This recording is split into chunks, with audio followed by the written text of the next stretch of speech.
Envy and anger, two of the so-called 7 deadly sins, but for the Satanist, they can be gratifying virtues when played properly. We'll talk all about that and Satanic Statement number 3 in this episode of Satansplain.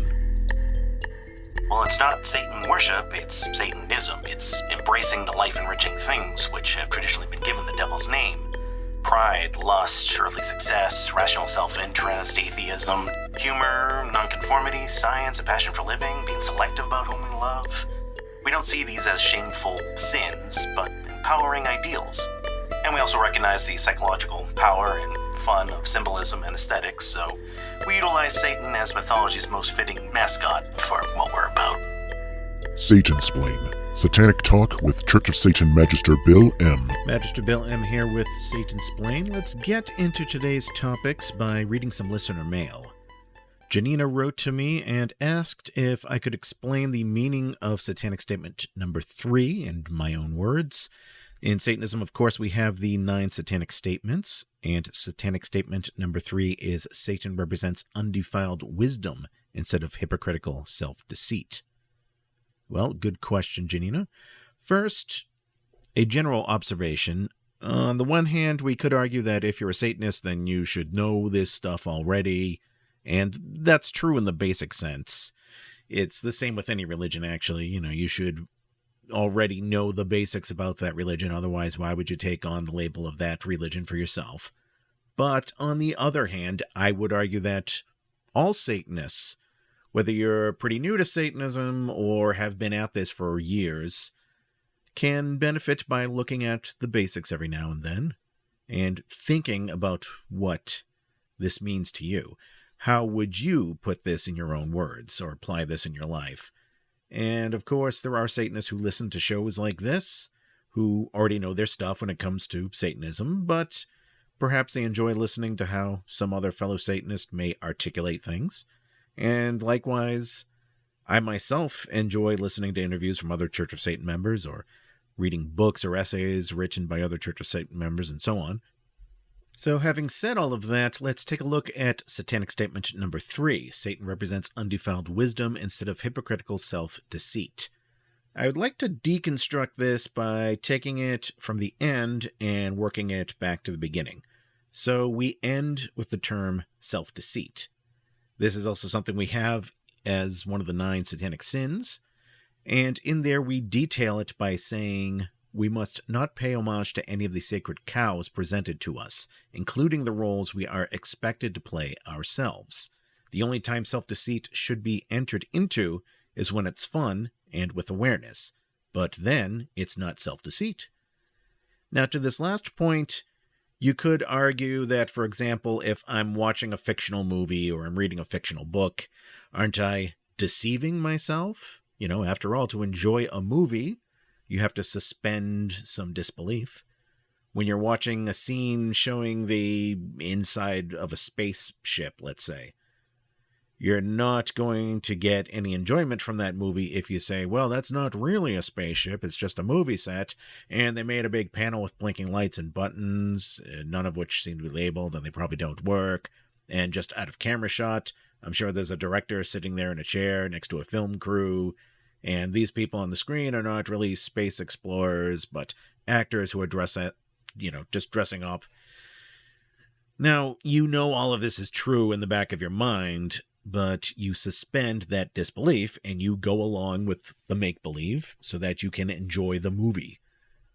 So that's an example of using self-deceit with fun and awareness. However, it's not self-deceit in the truest sense because you do know in the back of your mind that what you're watching is just a movie. By the way, as I've pointed out before, this is a concept that seems lost on some people. We'll get some people who ask, well, how can you Satanists say that you're atheists, but you do these rituals where you wear black robes and burn candles and call out the names of these beings like Satan and Lucifer? And to that I say, because we know it's fiction. It's psychodrama. It's theater. In fact, I would go so far as to say that all religious ritual is theater. We're just the only religion who admits it. Just as you temporarily suspend your disbelief to enjoy the emotional benefits of a movie, a Satanist temporarily suspends his or her disbelief to enjoy the emotional benefits of satanic ritual. It doesn't mean I believe in a literal Satan any more than the movie example means I believe in literal spaceships. Well, I think I've said enough about what we don't mean by self-deceit. So what do we mean by self-deceit, and more specifically, hypocritical self-deceit? Well, think, for example, of the drug addict or alcoholic who says, I don't have a problem. And maybe a friend would hear this and say, well, you got fired from 3 different jobs on the account of being drunk, and your driver's license got suspended for driving under the influence. But they may come back with, no, I can quit anytime I want, and I only lost my license because the cop was an asshole, and so on. So that's self-deceit. That's deceiving yourself. Now, throw in hypocrisy, which is the act of saying one thing but doing another, and you have hypocritical self-deceit. The Satanic Bible gives a couple of examples of this. The classic example given in the book is the so-called white witch, the practitioner of white witchcraft. This is somebody who wants to indulge in the dark arts, who likes the esoteric appeal of calling yourself a witch and practicing witchcraft, but at the same time wants to sanctimoniously say, well, I only use my powers for good, because I believe in empathy, and I think Jesus was a good man, and I want you to accept me as normal. At the same time, I don't, because I call myself a witch. Sorry, but as I've said before, it's like Christian metal. You're trying to simultaneously be both a self-righteous do-gooder and a cool badass. I'm sorry, but that just doesn't work. But LaVey calls out this in similar examples, like the occultists who want to call upon the so-called forces and spirits that they believe to exist, but feel the need to wear a talisman for protection, or put a circle of salt of protection around themselves. Now, much later in the Satanic Bible, LaVey points out that it's also self-deceit to, for example, force yourself to have extra sexual affairs or extra sexual partners when you don't want to, just to prove to the world, or worse yourself, how supposedly sexually free you are. And LaVey specifically says that this is just as philosophically anti-satanic as denying yourself certain sexual pleasures because of guilt. And yet another example given in the Satanic Bible of hypocritical self-deceit are people who are afraid to express themselves and try couching that in beliefs of reincarnation. So, you may hear them say things like, well, I may look like a loser, but hey, I had somebody tell me that in one of my previous lives, I was a king. Or maybe they'll go on with the reincarnation belief just to fulfill some kind of alter ego. I have, for example, run into more than one woman who claimed they were some French prostitute in a previous life. It's like they kind of like the edginess of that. So Satanism rejects hypocritical self-deceit in its many forms. As with all the 9 satanic sins, it doesn't mean every Satanist is completely impervious to it. Sometimes in life, you have to stop and take some self-evaluation to see if things are going the way you want them to go. And I'd say this brings us to the concept of undefiled wisdom. Those are the words we end the Satanic Bible with before the mysterious words of Yankee Rose, the very end of our English interpretation of the 19th Enochian key says, make us partakers of the undefiled wisdom. Wisdom, well, what's wisdom? Wisdom, you could say, is that ability to discern what is true, what is correct, what is justified. Not things that religions dogmatically claim are true, and that we're supposed to take their word for it. That's more like defiled wisdom to me. You've polluted wisdom with fairy tales. No, we mean undefiled wisdom, the sense of what's objectively true and what's best for ourselves. So that's my take on Satanic Statement number 3, when you put it all together. undefiled wisdom instead of hypocritical self-deceit. So I hope you found a bit of wisdom in that. I'd like to talk next about the topics of envy and anger, in the context of Satanism, particularly. To get there, though, I would like to read another listener email. No, it wasn't an angry email. I do get those on occasion, but bear with me here. A couple of episodes ago, I read an email from Brent. He was talking about the myth of the satanic community, and also about the desire for Satanists to meet other Satanists. And I explained how these are two different things. I've done episodes, in fact, on each of those topics. We covered the myth of the satanic community in episode number 61. When we say there is no satanic community, we're not using community here in the loosest sense, where pretty much any activity liked by 3 or more people on the planet can somehow claim a community. Like if you go to Satansplain.locals.com, they call that a community on the Locals website. I think the example I used in episode 61 was that I've seen articles and social media groups refer to the bacon lovers community, as if the mere fact, myself and some other people happen to really enjoy bacon somehow makes us a community. And I brought up that point, just to illustrate just how meaningless the word community can get when you stretch it out to mean that. But again, that's not what we mean when we say there's no satanic community. When we say there's no satanic community, we mean the word community as you might see it with other demographics, like you've heard of the Black community, or the LGBT community, or the Jewish community. In those cases, we're not talking about people who share a hobby. We're talking about people who share not only some kind of identity or ethnicity, but a social cause. So those kind of communities are all examples of where a trait is treated as an entire demographic that operates as a collective and demands some kind of recognition and special treatment as a collective. In fact, I think I debunked some of that also in the previous episode of Satansplain with that recording of the interview I gave for the Atheist Underground podcast. Though come to think of it, this also goes back to hypocritical self-deceit. Satan means the adversary, and to us it doesn't make sense to say we're adversarial, but at the same time we want society's group hug. No, we reject your group hug. It's hypocritical self-deceit to say we're opting out of the game but then demand special treatment as equal participants in the same game. This doesn't make any sense to me. So having said all of that, none of this means that as Satanists we never get together with other Satanists to do things. I myself have met up countless times over the years with other Church of Satan members all around the country and beyond to do things, whether it was group rituals or go to somebody's book signing, show up at a concert or a social event or whatever. These aren't the same sort of vague communal equal rights brigade things.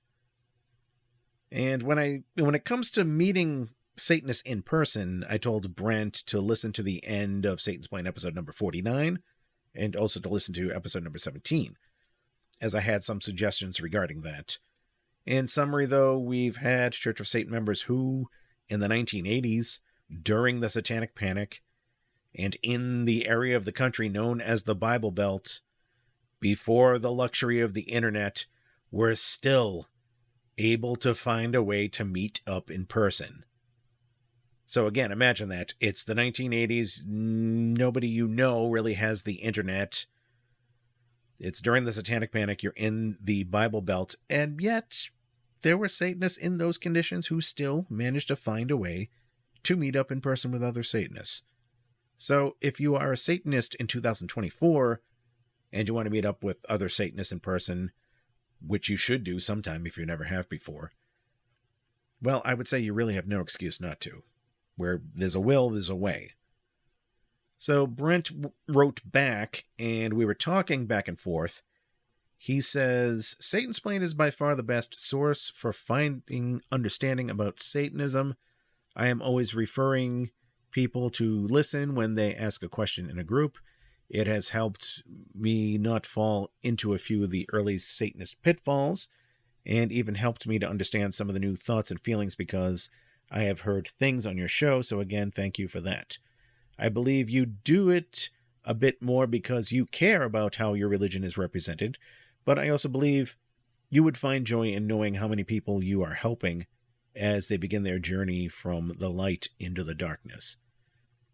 So I thanked Brent again, but I have to say that a lot of what motivated me to create Satansplain and to keep doing it is, quite frankly, frustration. And this brings me to what I would like to say about Satanism and a couple of the so-called 7 deadly sins.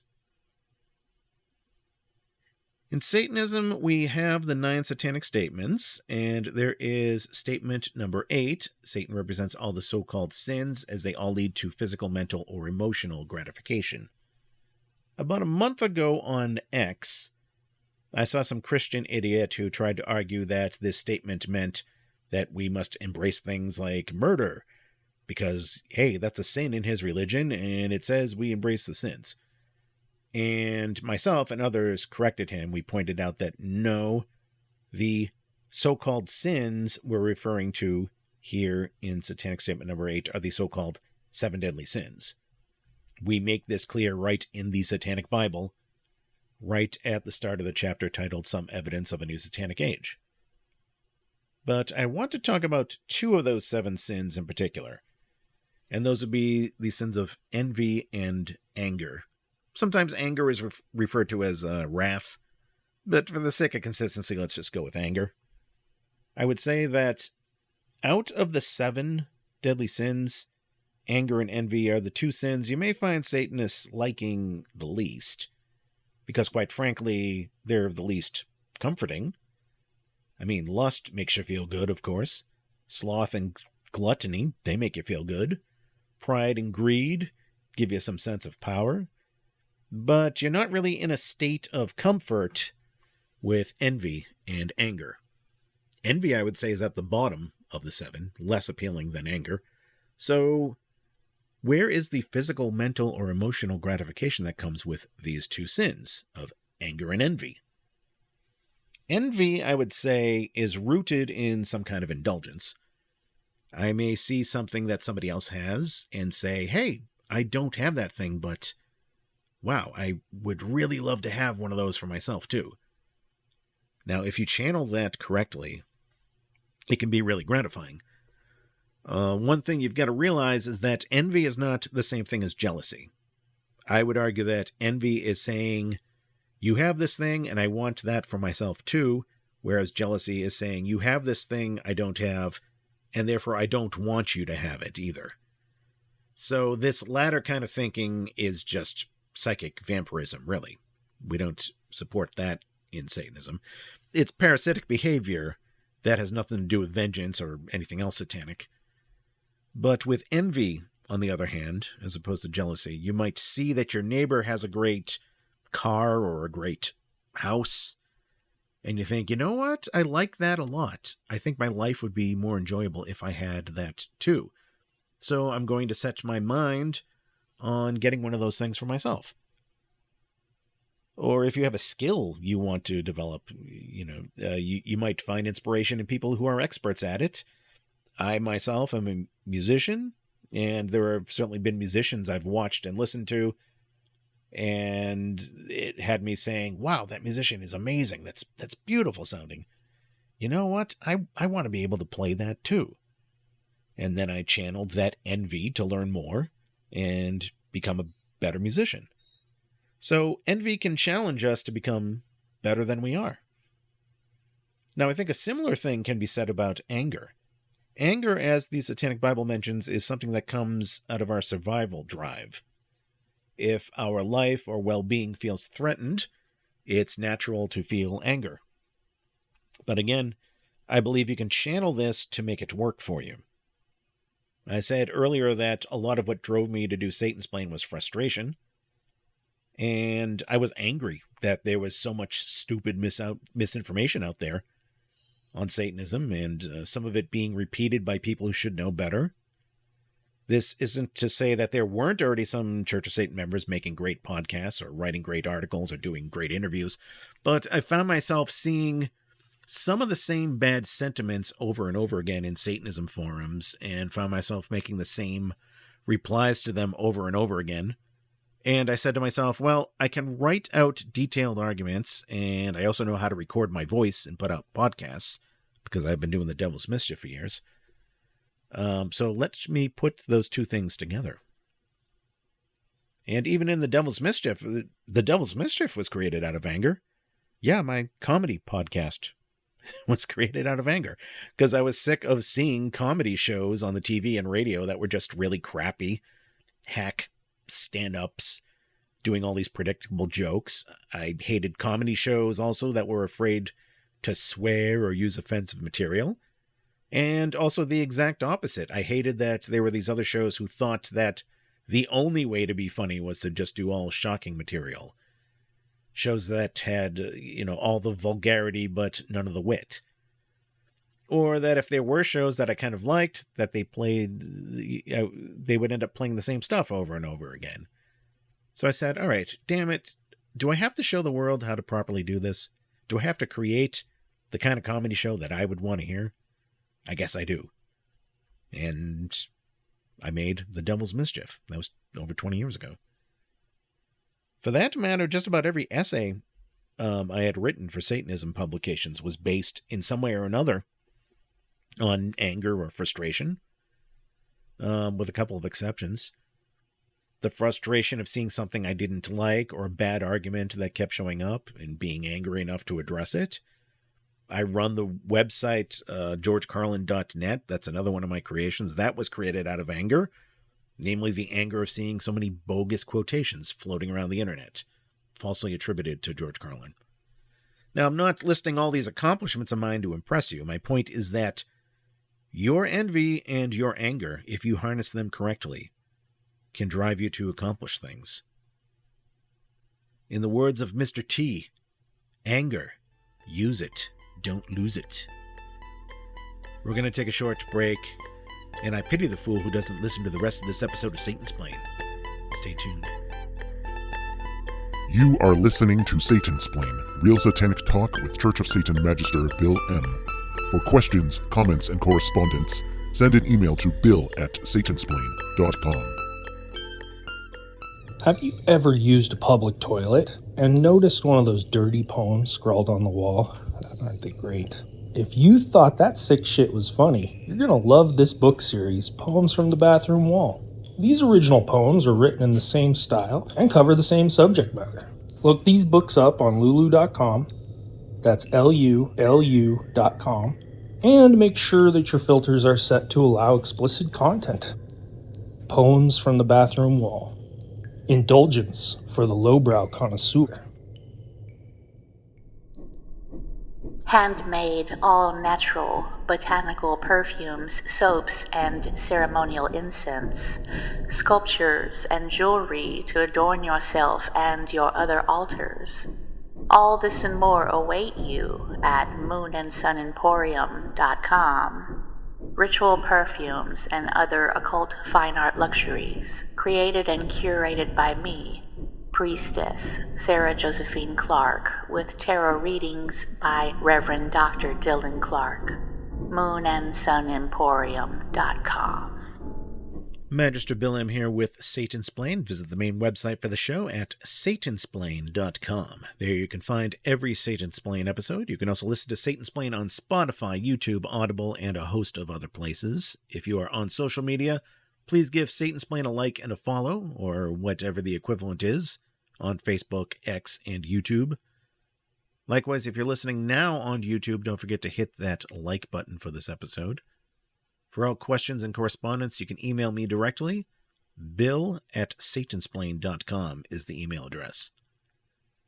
And if you enjoy Satansplain and would like to show your support of the show, please go to the show's page on Locals. Point your web browsers to satansplain.locals.com. You can sign up for Locals for free, but you can also additionally become a paid subscriber there. We also have a merch store. You can go to store.satansplain.com for that. And thank you, as always, to all of you who support this show in one way or another. I'd like to share some more of the exchange I had with Brent. He asked me about Kevin Solling's tax shelter and scam organization. You may know them as the Satanic Temple. Brent asks, am I wrong when I say that the Satanic Temple is a mockery of Satanism that any true Satanist would find offensive? Besides the fact that they are a political stunt group using the label of Satanism to earn shock value, the values they represent seem unsatanic to me. Like abortion. Don't we value life? I mean, to me, if this life is all we got, then what more could be sacred? I am not saying that we should collectively be against abortion, but we damn sure shouldn't be promoting it. Satanic panic alert. It seems to me that they do so much more harm than good. After-school indoctrination programs. I am for being tolerant of all Satanists where possible, but I feel an urge to spit profanities every time I see them doing some dumb shit in the name of Satan. I don't just not prefer them. I feel as if members of the TST are much herd animals enslaved to the false religious dogma as Christians, and I feel about the same amount of enmity toward them. All right, so I said to Brent that as far as I'm concerned, the main reason the Satanic Temple takes the view that they take on abortion is the same reason they take a position on anything, and that is to piss off Christian conservatives. Or, as I guess more accurately, Satanic Temple attracts people who have a compulsive hatred of conservatives and Christians in general in the first place. Now, the key word here is compulsive. Plenty of us actual Satanists can't stand Christians on the whole, especially of the far right-wing political variety. But most Satanists, I would say, then design their lives so that interactions with those kind of people are kept to a minimum, or at least not seen as some kind of threat to the Satanist well-being. I've already spent a few episodes in recent months explaining that the Satanic Temple simply aren't Satanists. We are not two different denominations of the same religion. We, Church of Satan, are Satanists. They, the Satanic Temple, are social justice warriors who wear pentagrams. Now, getting more with Brett's observations, I can understand why even some true Satanists, particularly younger Satanists, may find Satanic Temple attractive on the surface. I mean, after all, we Satanists do see that a lot of the misery and irrationality of the world is invariably linked to religion, particularly Christianity. It's certainly there, and certainly there's fun to be had in blasphemy. I'm sure most of us have laughed at a religious joke or told a religious joke, or we laughed at a meme making fun of Jesus or what have you. I certainly have. But it's simply delusional to treat Satanism as a public cause for the masses and try to convince people it's the righteously more moral thing for people to do, and to demand satanic versions of things Christians do for the sake of equality. When you dress up as a caricature of my religion, and you do stunts like that in public, you are not fighting for my rights. You're just being a jackass, poking the beehive of Christian zealotry for a cheap thrill, and grossly misrepresenting my religion in the process. But I want to get to one more thing that Brent said in this exchange. He said that himself and many others have felt the call to create a new satanic church or a version of Satanism. He says he thinks many experience this in the beginning of their Satanism. And in his email to me, he said, quote, "I think it's because we seek to create something we don't see there. Some people want an actual temple to go to, as in like a physical building, or want to have a purpose, and I can understand that.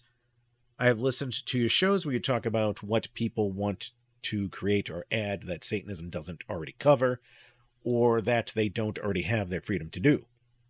So whenever I think about something new, I always try to hold it to that standard, which I call the Bill M standard.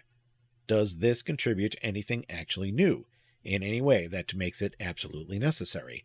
And I find that will eliminate a lot of those thoughts." Well, thank you, Brent, for the flattery in naming a standard after me. But let's continue with his email.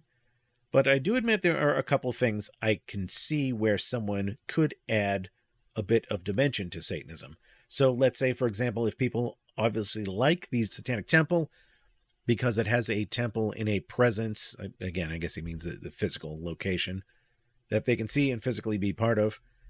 However, what if somebody wanted to start a temple or organization of temples that were just community gathering points for Satanists that wish to do that? Now, I know that that has been tried and failed, but of course times do change and rapidly in this new age. Let's just say in this example, if somebody did that, but they kept it in line with the core principles of the Church of Satan. How would you feel about that or something similar? The key point being, if I followed the core principles, how would you then feel about it? Like, what if the Satanic Temple wasn't a political farce, but adhered to true Satanism just openly? So I get the gist of what Brent is asking about here. And I wrote back to him and pointed out that a lot of what he's saying are things I addressed in Satansplain episode number 17. I didn't say that as a way to shut him up, like, oh, how dare you not know every single topic I've covered in every single episode. No, I'm just pointing out to him there's an episode that may help him answer his question in more depth.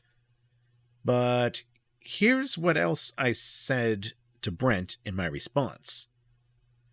I said, stop and think through some of what you're proposing here. First of all, as far as physical buildings go, the Church of Satan already does have a physical headquarters for its administration, currently in New York. The original headquarters was called the Black House, and it was in San Francisco. That building was demolished over 20 years ago. The current building is another Black House, and that's in New York. And I have been a guest there a number of times, as have many other Church of Satan members. I've likewise been a guest in the physical homes of other Church of Satan members, and those homes, some of them are just as impressive, if not more so, than the Black House. Now, granted, these buildings are not open to the public for just anybody, because why would we do that? I sure as hell would not let strangers into my home whenever they wanted. What would be the benefit of that for me? Now, to answer Brent's question, if somebody wanted to start one or more physical locations that were just community gathering points for Satanists that wish to do that, well, again, this begs more questions. And most obvious to me, actually, is who would make and maintain these buildings? You would need the time and money to keep the electricity going, and so on. So who would be footing the bill for that? Would you expect the Church of Satan Central Office to do that? I don't see the point in using our resources to set up buildings which would benefit people who aren't even members. We didn't even do that when we had the grotto system. Would it be funded by one or more individual Satanists like you or I doing it? I don't know about you, but I don't see why I would invest in something like what you're describing. Maybe some others would, but as for keeping it in line with the core principles of the Church of Satan, well, what exactly does this mean? Would we verify every visitor's belief at the door? If you mean not doing stupid shit like Satanic Temple's political stunts, protesting, fundraisers under the guise of philanthropy, and so on, or for that matter, no illegal activity either, no devil worship either, etc., okay, fine, but then how is this any different from what happens when one or more Church of Satan members hold a private event that's open to other members? Or something more public, such as Reverend Andy Howell's baptisms, or the Howell Gallery showings, or things like that. There are Church of Satan members like that who host some kind of event open to the public that has satanic appeal. But if you're looking for some permanent go-to space that was explicitly a Satanism gathering temple, and somehow managed to find somebody who would invest in such a thing, well, even then, what makes you think it would get a lot of visitors? Satanists, after all, are a minority and always will be. What activities do you have? What would you have? Are you sure all Satanists in the area would necessarily want to go. And again, who's going to pay for it? As for the hypothetical of if Satanic Temple wasn't a political farce, and if they actually adhered to Satanism openly, well, this doesn't really make any sense to me. If they weren't a political farce group, then they wouldn't be the Satanic Temple. If there was a group who claimed to represent Satanism in the same way the COS does, why would the world need them? We already have the Church of Satan. Why would we need a second organization to espouse the same thing? This seems redundant to me. Where would you find people who are dedicated enough to Satanism to put in the time and money to make physical buildings open to the public, but not be dedicated enough to join the Church of Satan in the first place, and just do their thing as Church of Satan members? So in conclusion, I told Brent, please stop and think of the logistics of the things you're proposing, and you'll realize more and more how impractical and nonsensical they are, or in some cases just needlessly reinventing the wheel. So a little undefiled wisdom can save a lot of bad direction, I say. And that's going to do it for this episode of Satansplain. Thank you all for listening. Hail Satan. You have been listening to Satansplain. For more information about the show, visit the official website at Satansplain.com. And for more information on Satanism itself, visit churchofsatan.com. This episode is copyright 2024, Magister Bill M.